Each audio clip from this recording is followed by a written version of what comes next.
हे कन्हैया आपसे यह गम भरा मेरा अर्ज है,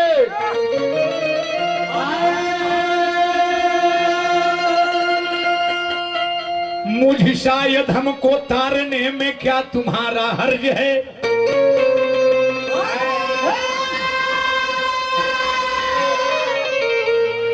मैं अगर हूं पात की तो तुम पति तपावन हो,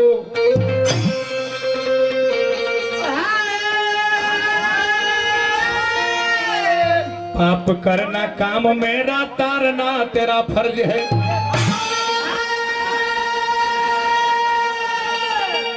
मेरे अंदर है नहीं कहीं धर्मों की नामो निशा, पाप की पन्नों में पहले नाम मेरा दर्ज है।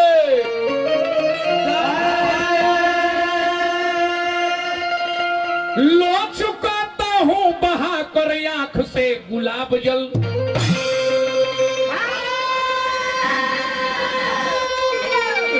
मूलधनी और ब्याज ले लो हरी जितना तुम्हारा कर्ज है।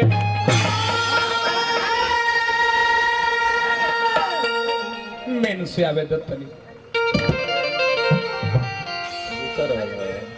देखिए 2 मिनट के भाव देख ली, एक बाद पर मैंने 5 मिनट जो नमुस्तो देखी पूतना बोध गावे के न भातारा का माना कौन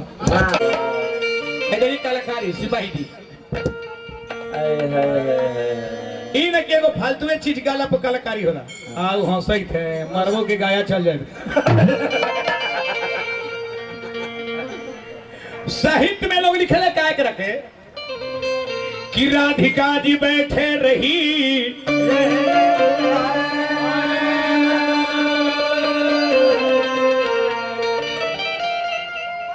आर गुलाब तले छैयाए,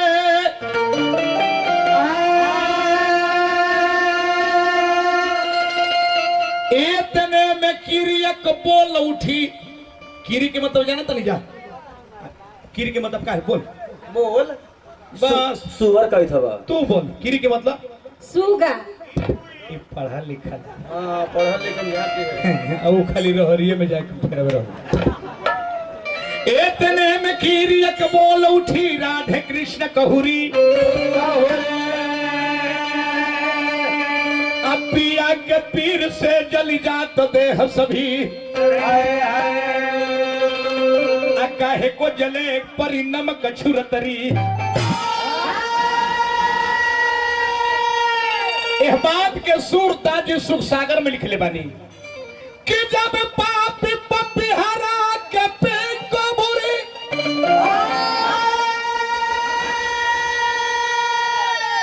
जब पिया नहीं तब पिया पुकारे,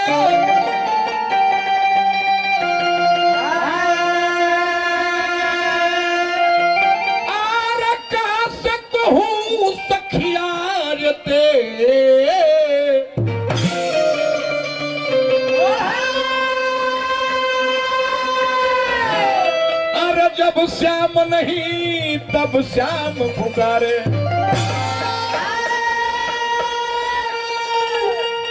को नहीं ब्रज मंडल में,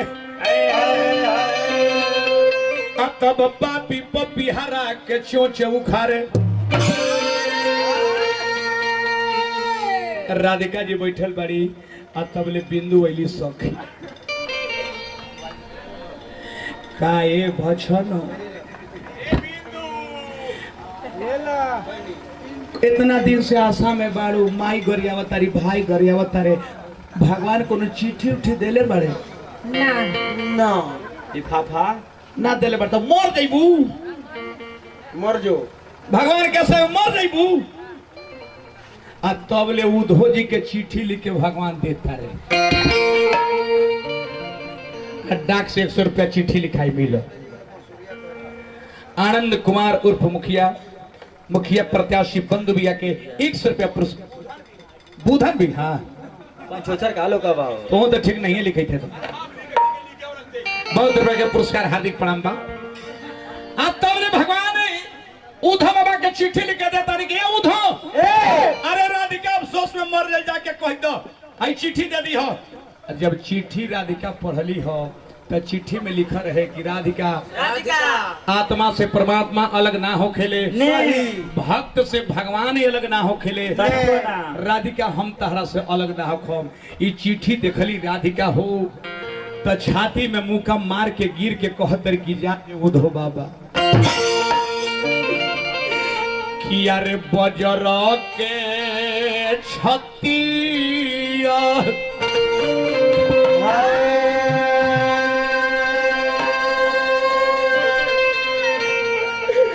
अरे कोई सो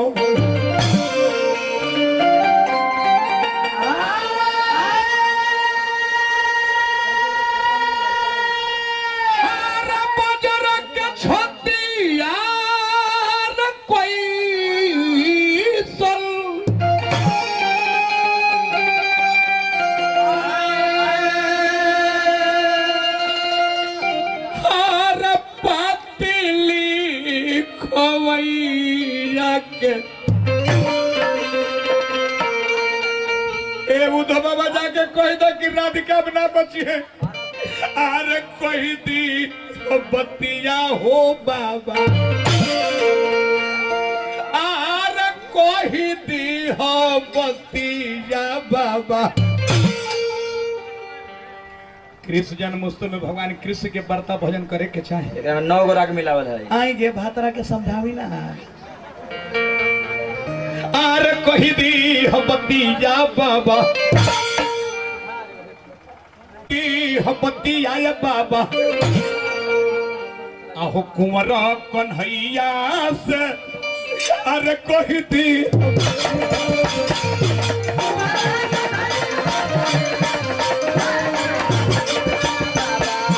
कुंवर कन्हैया कही दी हो बतिया बाबा।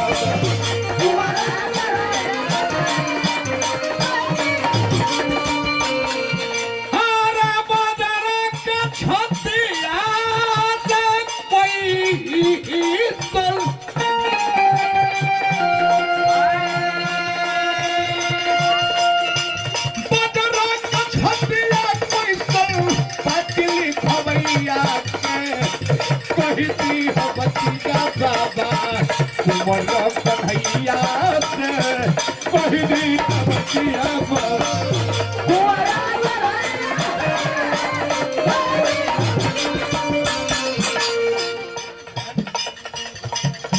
पुराना हमारे फ्रेंड है गोसाई जी हमारे नामगन से। राधिका को दर की जा कोई दो भगवान से कि भगवान के वियोग में वृंदावन के चंदन बबूर हो गई, सुखी गईले बाछा बाछी सुखले के गाछी, सुखी गईले बाछा बाछी सुखले के बाछा बाछी कुल कदम के गाछी सब सूख गईले भगवान के वियोग में। सुखी गईले बाछा बाछी सुखले के गाछी, सुखी गईले बाछा बाछी सुखले आरे लेहना घोटा तेरे नइखे।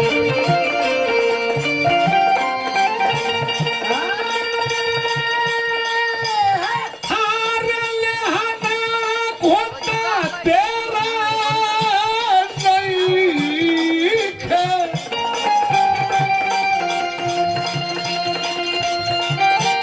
आरे लेहना घोटा तेरा नइखे।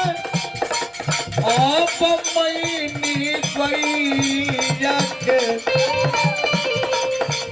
लेहना घोटाते नइखे। अब मैनी गैया के कही दी हो बतिया बाबा कुंवर कन्हैया।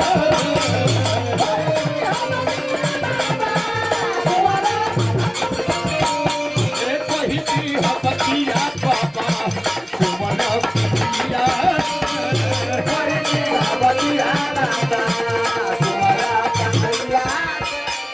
राजकिशोर राय जी मुखिया पद के प्रत्याशी कर्मा पंचायत। राजकिशोर भाई 500 रुपया पुरस्कार। दल में आवो राजकिशोर तक दिखाई नहीं खदे शुरू में दिखाई दिले। आवो दल में आवो।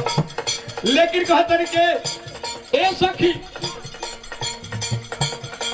भाई ले कन्हैया के क्रूर जी ले गईले ओही भइले कूर जकर नामयो करूर जी ओही भइले कूर जकर नामयो करूर ओही भइले कूर जकर नामयो करूर जी ओही भइले कूर जकर नामयो करूर।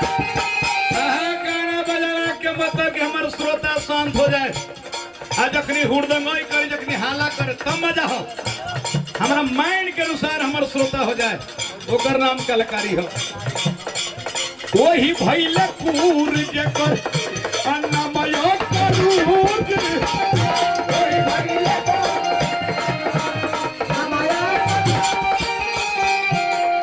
आर दियल दूध सवारन भइले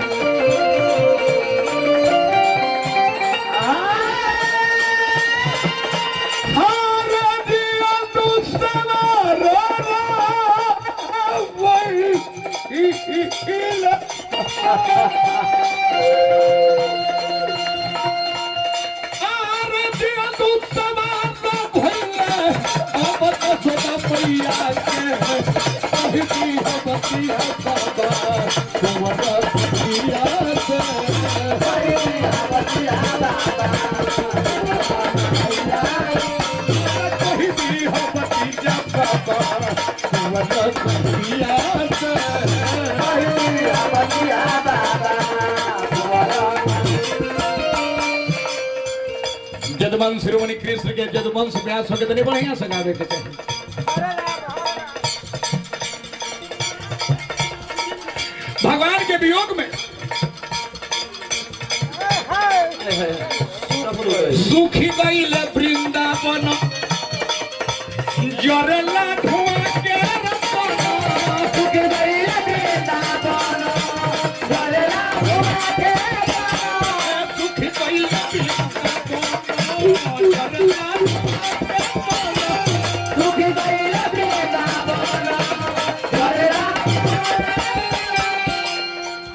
आर कटलाल कोही रे दैवा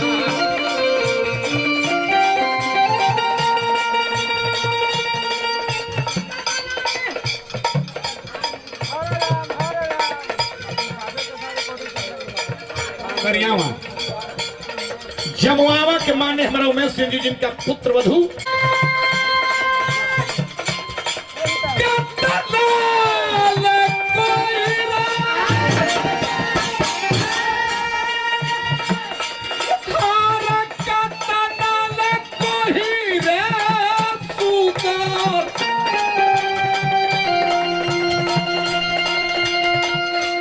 आर सुदर्शनवा कसैया के कोही दी भतीजा बाबा सुवर्ण कन्हैया से कोही दी